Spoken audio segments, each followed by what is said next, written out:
My Shadow by Robert Louis Stevenson. I have a little shadow that goes in and out with me, and what can be the use of him is more than I can see. The speaker of this poem narrates about his shadow. The shadow is said to be little because the narrator himself is a child. He doesn't understand what exactly is the use of his shadow. He thinks that the shadow has no further purpose other than being seen by the speaker. He is very, very like me from the heels up to the head, and I see him jump before me when I jump into my bed. The speaker says that his shadow is pretty much similar to him. The speaker and his shadow are said to be similar from heels to head, which means overall they are similar. His shadow jumps along with him, but it seems that the shadow jumps before him when the speaker jumps into his bed. The funniest thing about him is the way he likes to grow, not at all like proper children, which is always very slow. The speaker finds his shadow's growth funny. He says that his shadow doesn't grow like normal children. Children grow very slowly and gradually with age, but the length of a shadow depends on the lighting and the object. For he sometimes shoots up taller than an India rubber ball, and he sometimes gets so little that there is none of him at all. The speaker is a child. For him, the fluctuating length of his shadow seems funny and amusing. He says that his shadow can sometimes grow even taller than the height an India rubber ball reaches when bounced.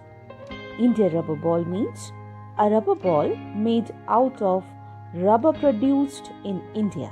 It's highly elastic. Also, his shadow sometimes shrinks so much that it seems it has disappeared. He hasn't got a notion of how children ought to play and can only make a fool of me in every sort of way. The speaker thinks that his shadow mocks him by copying everything he does. According to him, the shadow doesn't even know how to play like the other children and does exactly what the speaker does. This concerns the speaker a lot, and he feels disappointed by his shadow. He stays so close beside me. He is a coward, you see. I would think same to stick to Nursie as that shadow sticks to me. The speaker calls his shadow coward because it doesn't ever leave his sight. He feels that his shadow is coward because it doesn't do anything by itself and copies everything that the speaker does. According to him, he finds this shameful and says that he would not even stay that close to his nurse. In the poem, nursie is used to mean nurse, usually meant to denote a woman who takes care of a young child. One morning, very early, before the sun was up, I rose and found the shining dew on every buttercup. The speaker one day wakes up even before the sun rose. Since it was dawn, he found dewdrops on every buttercup.